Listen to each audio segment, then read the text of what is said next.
Sabay dito natin yung pampalasa. Ako naman dyan.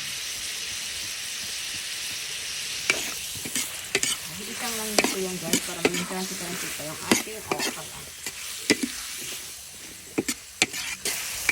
Ayan guys. Ayan. Lalagay tayo ng konting tuyo.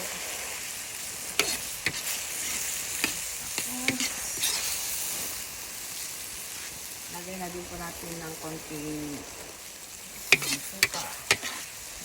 Tapos ilagay po natin yung ating boiled egg guys. Ayan. Lagong okra guys na may itlog. Ayan. Para mailaba naman po ang ating pagluto sa okra. Ayan. Lagyan po natin siya ng egg. Ayan. Konting kulo lang po yan guys kasi luto na po na yung ano. Luto naman po yung itlog. Ayan na po guys, ang ating adobong okra na may boiled egg. Ayan, sarap yan po guys. Ayan. Dito sa po yan guys. Tara, kain na po tayo. Ayan, ang ating dinner for tonight guys. Thank you guys for watching. Just like, share, and subscribe lang. Ayan.